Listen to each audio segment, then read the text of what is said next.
अभी हाल ही में ध्यान दीजिएगा इनके बारे में कि अभी हाल ही में एक घटना घटा है पटना में।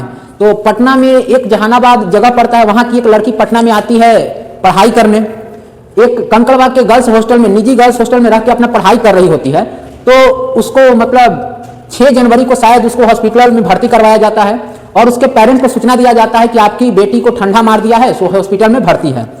पेरेंट्स आनंद फानन में आते हैं, 2-3 दिन तक नॉर्मल हॉस्पिटल में रहती है, फिर मेदांता में भर्ती होती है और लगता है कल या परसों उसका मेदांता हॉस्पिटल में देहांत हो जाता है। अब पुलिस जैसे परिजन का ये डिमांड हुआ कि आखिर ये मरी कैसे, ठंडा से नहीं, शायद शरीर पर उसके खरोच का निशान दिखने को मिला है, यानी सेक्सुअल हैरेसमेंट का मतलब आरोप लगा रहे हैं पेरेंट्स उनके। ठीक है, तो पुलिस जो है जांच करवाई, पोस्टमार्टम रिपोर्ट हुआ, उसमें पता चला है कि लड़की के यूरिन में जो है ना नींद की गोली का अंश देखने को मिला है। या पुलिस आरोप ये कह रही है कि लड़की जो है ड्रग्स का सेवन करती थी। तो एक बात बताइए कि ड्रग्स का सेवन, एक 17 साल की लड़की ड्रग्स का सेवन कैसे कर रही है? एक जब निजी हॉस्टल में रहता है, कोई भी हॉस्टल में कितना बजे आता है, कितना बजे जाता है, ये सारा रिकॉर्ड वहां उपस्थित रहता है। तो ये एक हॉस्टल में कैसे हो सकता है? अगर मान लीजिए कि वो नींद की दवा ली है, तो कोई मेडिकल वाला बिना कोई डॉक्टर के पर्ची के कैसे नींद की दवा दे रहा है? यहां तो सारा स्वास्थ्य विभाग भी घेरे में आ जाएगा। पुलिस प्रशासन उसकी बचाव कर रहे हैं, क्लियरली कुछ बता नहीं रहे हैं, परिजनों को दबाया जा रहा है, ये सारा चीज किया गया, पूरा हॉस्टल खाली करवा दिया गया। अगर मान लीजिए कि हॉस्टल वाले गलत नहीं रहते तो पूरा हॉस्टल खाली क्यों होता? ठीक है, तो गलत कौन है, सही कौन है, ये तो पुलिस प्रशासन का काम है। अगर मान लीजिए पुलिस ही अपराधियों के साथ मिल जाए तो फिर कौन करेगा? अभी महिला आयोग का काम यहाँ पर चाहिए था आवाज उठाने का। अब महिला आयोग खुद जो है अपना सफाई देते फिर रही है, उनको अभी नजर नहीं पड़ेगा। बिहार में भी बहुत सारे महिला के शुभचिंतक लोग हैं, वो लोग अगर कोई कपल का लड़ाई झगड़ा हो जाए तो उसमें बहुत उछल कूद करेंगे, चले जाएंगे। कोई हीरो का, अगर कोई हीरो का तलाक चल रहा है तो उसमें जाएंगे पैरवी करने। और यहाँ एक 17 साल की बच्ची मौत हो गया, 17 साल की बच्ची का, उसमें इन लोगों को कोई फर्क पड़ने वाला नहीं है। एक स्टूडेंट आई थी, नीट की तैयारी करती थी शायद। अब सोचिए कि नीट की तैयारी करने वाले, जैसे अब 11-12 के कोचिंग संचालकों से हम बोलना चाह रहे हैं, जो कोचिंग का संचालन करते हैं, जो रक्षाबंधन पे राखियां बनवाते हैं भर भर हाथ में, क्या उन लोगों को अभी आवाज नहीं निकल रहा है? सिर्फ राखी बनवाना और भोज करवाना, यही काम रह गया है पटना में शिक्षकों का। एक स्टूडेंट को ऐसे मतलब वो मर जा रही है, उसकी हत्या का रीजन नहीं निकल पा रहा है। यहाँ पर किन्हीं का अस्तित्व नहीं है, किन्हीं का आवाज नहीं उठ रहा है। आवाज उठेगा कहाँ? तो भोज करवाना हो स्टूडेंट का, सभी को बुला के खाना खिलवा दो, सभी को बुला के राखी बनवाओ, सभी को बुक फ्री में बांटो। बिहार सरकार का क्या दायित्व है? बिहार सरकार 35% रोजगार में महिलाओं को दे दिए। अब महिला सुरक्षित, महिला पहले रोजगार तक पहुंचे तो ना। अब महिला को यहाँ पहले ही मौत का सामना करना पड़ रहा है। हम ये नहीं कह रहे हैं कि सरकार गलत है या फिर कोचिंग संचालक गलत है या लड़की गलत है, लेकिन जो गलत है एकदम निष्पक्ष तरीके से जांच होनी चाहिए और निष्पक्ष तरीके से इसका जो भी दोषी है उसको सजा होनी चाहिए। अगर नहीं होगा तो ये घटना बार बार होगा। ठीक है, अगर मान लीजिए कि वो नशे का सेवन कर रही है, तो एक नशे का सेवन, ड्रग्स लेने वाली लड़की अगर हॉस्टल में आती है तो पहले तो हॉस्टल ओनर जो वहां के वार्डन है उनसे क्वेश्चन उठता है कि कैसे आ रही है, और कर रही है तो बाहर से जरूर लेकर आती होगी आपके हॉस्टल में, या फिर अगर कर रही है बाहर से लेकर नहीं आ रही है तो हॉस्टल में कौन इसको पहुंचा रहा है? पहले तो हॉस्टल दायरे में जाना चाहिए जांच के।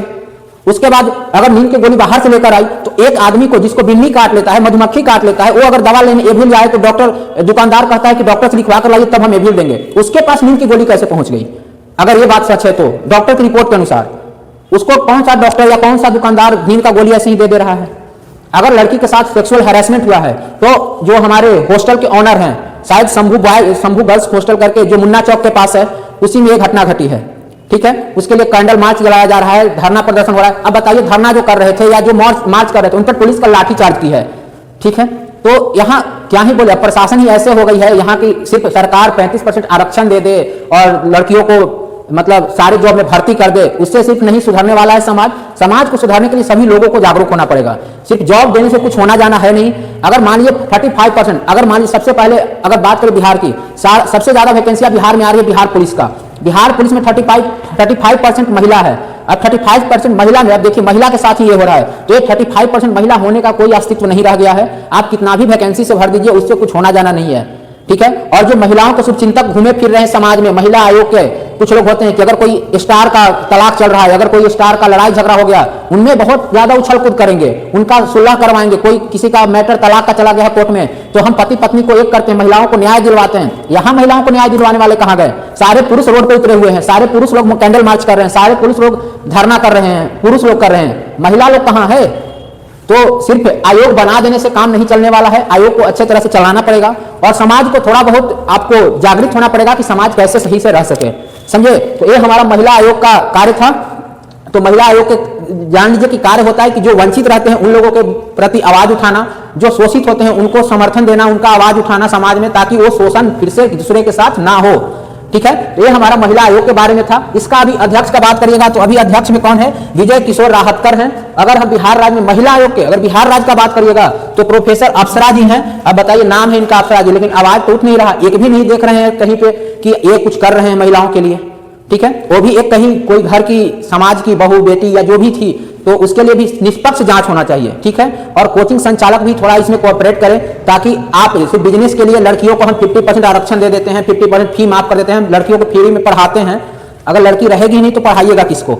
ठीक है, तो यहाँ पे थोड़ा आप लोग का भी, अभी देख रहे हैं कि समाज में सब लोग अपना कोर्स बेचने में लगे हुए हैं, कोई 3 दिन कोई 5 दिन का ला रहे हैं, थोड़ा इधर भी ध्यान रखिए। ये भी बिहार की ही थी।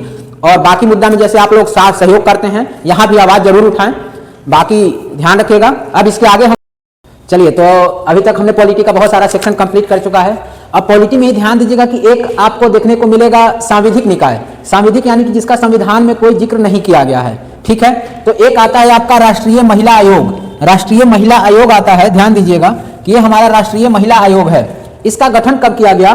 तो भारतीय संसद द्वारा 1990 में पारित अधिनियम के तहत 31 जनवरी 1992 में इसका स्थापना हुआ। महिला आयोग का स्थापना क्या हुआ, कब हुआ?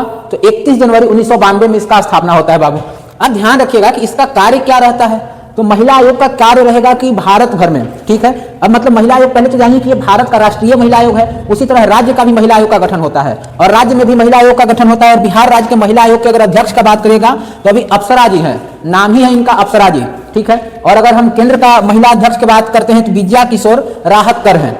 अब इनका कार्य क्या रहता है? तो इनका कार्य रहता है महिलाओं को, अगर कोई महिला प्रताड़ित हो रही है या कोई महिला को कोई भी लाभ से वंचित किया जा रहा है तो उन लोगों के लिए आवाज उठाना इनका